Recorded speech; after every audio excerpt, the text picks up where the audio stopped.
بسم اللہ الرحمن الرحیم۔ لاکھوں کروڑوں درود نبی کریم علیہ السلام اور ان کی آل پہ۔ میں آپ کی میزبان مسز ارسلان فلک اپنے یوٹیوب چینل نگاہ مصطفیٰ صلی اللہ علیہ وآلہ وسلم پہ۔ آج کا ہمارا گفتگو کا موضوع ہے نماز کی اہمیت اور فضیلت۔ جب انسان اللہ کے حضور عاجزی کے ساتھ سر جھکاتا ہے نا تو اللہ رب العزت اپنے بندے پہ رحمت نازل فرما دیتا ہے۔ ایک روایت میں آتا ہے کہ جب انسان نماز کے لیے کھڑا ہوتا ہے نا، ابھی وہ سجدے میں نہیں جاتا، یعنی کہ وہ نماز میں قیام کر رہا ہوتا ہے، رکوع کر رہا ہوتا ہے، تو اللہ رب العزت فرشتوں سے فرماتا ہے کہ میرے اس بندے کے جو گناہ ہے نا، اس کے بدن سے نکال کر ایک طرف رکھ دیے جائیں، تاکہ میرا بندہ جب میرے سامنے سر جھکائے نا تو وہ یوں ہو کہ وہ گناہوں سے پاک اور صاف ہو۔ حضور نبی کریم علیہ السلام فرماتے ہیں کہ جب انسان یوں پاکی کی حالت میں رب کے حضور سجدہ کرتا ہے، نماز مکمل کرتا ہے نا، دعا کے بعد جب وہ جانے لگتا ہے تو فرشتے عرض کرتے ہیں یا باری تعالیٰ کیا اس کے گناہ اس کو واپس دے دیں؟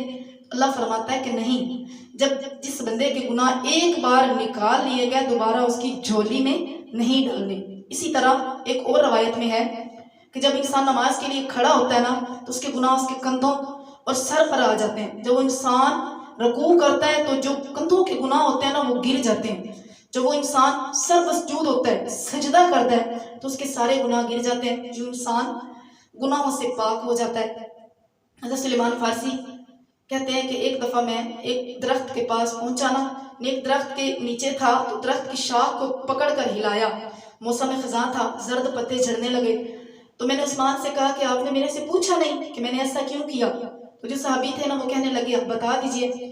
تو بتایا کہ ایک دفعہ ہم چند صحابی اور میں آقا علیہ السلام کے ساتھ ہم جا رہے تھے، تو نبی علیہ السلام نے درخت کی ایک شاخ کو پکڑ کر جھنجھوڑا، اس کو ہلایا، اس کو جنبش دی، اس کو حرکت دی نا، تو موسم خزاں تھا، زرد پتے جو ہے نا وہ جھڑنے لگے۔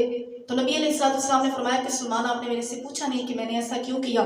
سلمان کہتے ہیں کہ میں نے عرض کی یا رسول اللہ صلی اللہ علیہ وآلہ وسلم آپ بتا دیجئے۔ تو نبی پاک نے فرمایا کہ جس طرح اس شاخ سے پتے جھڑنے لگے ہیں نا، اسی طرح جب کوئی بندہ اللہ کے حضور نماز ادا کرتا ہے، اللہ کے حضور سجدہ کرتا ہے نا تو اس کے گناہ یوں جھڑنے لگتے ہیں۔ پھر ساتھ ہی فرما دیا کہ اگر تم لوگوں میں سے کسی گھر کے سامنے سے، کسی بندے کے سامنے، یعنی کسی بندے کے گھر کے سامنے سے ایک نہر گزر رہی ہو تو کوئی بندہ اس نہر میں 5 بار دن میں غسل کرے تو کیا اس کے جسم پہ کوئی میل کچیل باقی رہ جائے گا؟ تو عرض کرنے لگے کہ نہیں۔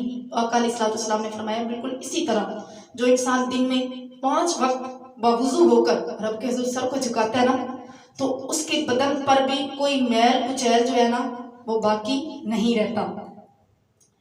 حضرت امام فخر الدین رازی تفسیر کبیر میں لکھتے ہیں حافظوا علی الصلوات والصلاۃ الوسطی، یعنی اس آیت کریمہ کی تفسیر کے تحت لکھتے ہیں کہ ایک عورت مدینہ میں چیخ رہی تھی، پکار رہی تھی کہ مجھے نبی علیہ السلام کے در کا، ان کی چوکھٹ کا پتہ بتاؤ۔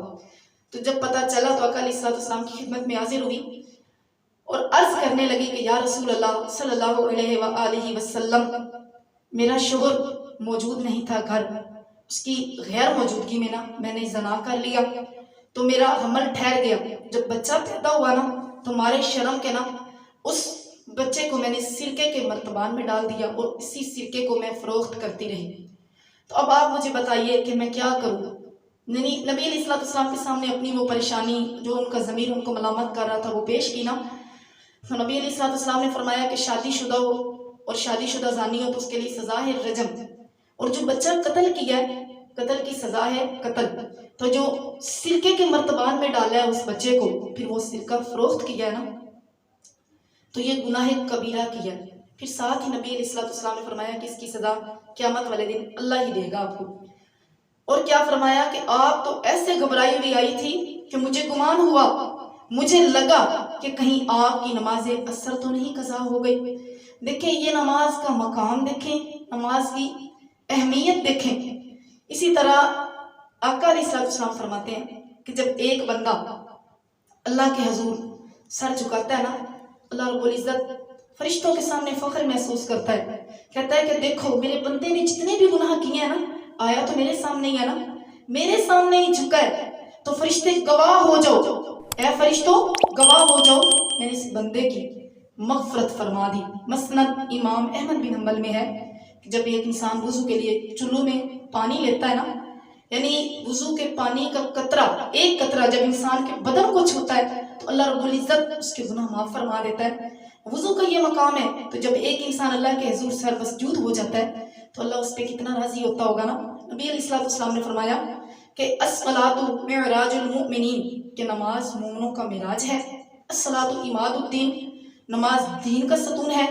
ساتھ ہی فرما دیا کہ مجھے تمہاری اس دنیا میں نا 3 چیزیں بڑی پسند ہیں، ایک خوشبو، دوسرا منکوحہ بیویاں، اور تیسرا کہ نماز میں میری آنکھوں کی ٹھنڈک ہے۔ ساتھ ہی فرما دیا کہ من ترک الصلاۃ متعمدا فقد کفرہ، کہ جس نے جان بوجھ کر ایک بھی نماز چھوڑی نا، اس نے کافرانہ روش اختیار کی، کافرانہ طریقہ اپنایا۔ آج ہم بڑی آسانی سے کہہ دیتے ہیں کہ وہ کافر ہے، وہ مسلمان نہیں ہے۔ تو جب ہم ایک نماز جان بوجھ کے چھوڑے، ہم تو اس دور میں جی رہے ہیں کہ ایک نماز کی ہم تو ایک ہفتہ نمازیں چھوڑ دیتے ہیں۔ ایک نماز بھی چھوڑ دی نا تو یعنی مومن میں اور کافر میں فرق کرنے والی واحد ایک چیز ہے، اور وہ ہے نماز۔ جب اللہ رب العزت بندے سے ناراض ہوتا ہے نا تو اس سے روٹی نہیں چھینتا، اس سے سانسیں نہیں لیتا، اللہ رب العزت اس سے خوشیاں نہیں چھینتا، اللہ رب العزت اس بندے سے نا سجدے کی توفیق چھین لیتا ہے۔ دیکھیں کہ ہم جب نماز چھوڑتے ہیں نا تو ہمیں یہ سوچنا چاہیے کہ ہم نے نماز نہیں چھوڑی، اللہ نے ہمیں توفیق ہی نہیں بخشی کہ ہم اس کے در پہ جائیں اور ہم سجدہ کریں۔ آج 56 اسلامی ممالک ہیں، آج افرادی قوت بھی بڑی زیادہ ہے، مسلمان بھی بہت زیادہ ہیں، لیکن ہم لوگ پھر بھی دنیا میں سب سے پیچھے ہیں، کیونکہ ہم نے اللہ کے حضور سر جھکانے کو چھوڑ دیا، ہم نے نمازیں ادا کرنا چھوڑ دی ہیں، ہم لوگ غیر مسلم کے طور طریقے اپنائے بیٹھے ہیں۔ اسی کشتی کو ہے، دیکھیے گا ذرا سوچیے گا کہ وہ 313 کا لشکر اور 1000 پہ غالب آ جانا اس کا، کہ اسی کشتی کو ہے خوف تلاطم صد حیف، اسی کشتی کو ہے خوف تلاطم صد حیف، منہ موڑ دیے تھے جس نے بڑھتے ہوئے طوفانوں کے، منہ موڑ دیے تھے جس نے بڑھتے ہوئے طوفانوں کے۔ اللہ رب العزت سے دعا ہے کہ ہم سب کو نماز کا پابند بنائیں۔ دیکھیں نبی علیہ السلام نے جب ظاہری دنیا سے پردہ فرمایا نا تو انہوں نے آخری جو 2 وصیتیں فرمائی نا وہ کیا تھیں؟ فرما رہے تھے الصلاۃ یعنی نماز، نماز، نماز کی تاکید فرما رہے تھے۔ پھر دوسری کیا وصیت تھی کہ جو لوگ یعنی لونڈیاں اور غلام جن کے ملک میں ہیں نا، جن کے پاس ہیں، ان کے ساتھ حسن سلوک، ان کے ساتھ اچھا رویہ اپنانا، یعنی حقوق اللہ میں نماز کی وصیت فرما دی، اور حقوق العباد میں لونڈیوں غلاموں یعنی جو غریب ہیں نا ان کے حقوق ان کو ادا کرنا، ان کا حق نہ چھیننا، یہ باتیں ہیں۔ اللہ رب العزت نبی علیہ السلام کی یہ جو آنکھوں کی ٹھنڈک ہے نا، آنکھوں کی ٹھنڈک نماز، اللہ پاک ہمیں یہ نماز ادا کرنے کی توفیق عطا فرمائے، اور نماز ادا کریں، کیونکہ نماز ادا کرنے کی وجہ سے ہمارے سارے کام جو ہے نا ان میں اللہ رب العزت برکتیں ڈال دیتا ہے۔ نماز ہی واحد وہ چیز ہے جو ہم اگر اللہ کے حضور سر جھکا لیتے ہیں نا تو ہمارے دلوں کو سکون مل جاتا ہے، دلوں کو اطمینان مل جاتا ہے۔ آج جو لوگ کہتے ہیں نا کہ ہم ڈپریشن میں ہیں، ہمارے ساتھ یہ کچھ بھی نہیں ہے، وہ لوگ نماز سے دور ہیں، وہ رب کے حضور سجدہ نہیں کرتے، ان کو پریشانیاں گھیر لیتی ہیں۔ جب ایک انسان دنیا کو ہو کے رہ جاتا ہے نا تو اسے رستے میں جگہ جگہ جگہ جگہ پہ پریشانیاں ہی پریشانیاں ملتی ہیں۔ کیوں؟ کیونکہ اللہ پاک چاہتا ہی نہیں ہے کہ یہ بندہ میرے در پہ آئے، یعنی جو نہ آنا چاہے، لیکن جو ایک قدم بڑھائے نا تو اللہ رب العزت انسان قدم رکھنے کے لیے سوچتا ہے۔ حدیث قدسی کے الفاظ ہے تو اللہ رب العزت اس انسان کے رستے میں قدم رکھ دیتا ہے۔ جب کوئی چلتا ہے تو اللہ رب العزت جو ہے وہ اس کے رستے میں دوڑ پڑتا ہے۔ اللہ کی رحمت بہت وسیع ہے، اللہ کی رحمت تو انتظار کرتی ہے کہ میرا بندہ میرے در پہ آئے، مجھ سے مانگے اور میں اس کو عطا کروں گا۔ اللہ رب العزت ہمیں زمانے بھر میں کبھی کسی کا محتاج نہ کرے، ہمیں صرف اللہ رب العزت اپنی ذات سے مانگنا سکھائے، اور اللہ پاک ہمیں نماز کا پابند بنائے، آمین یا رب العالمین۔ جو کچھ میں نے بولا آپ نے سنا، اللہ پاک ہمیں اس پہ عمل کر کے اس کو آگے پھیلانے کی توفیق عطا فرمائے۔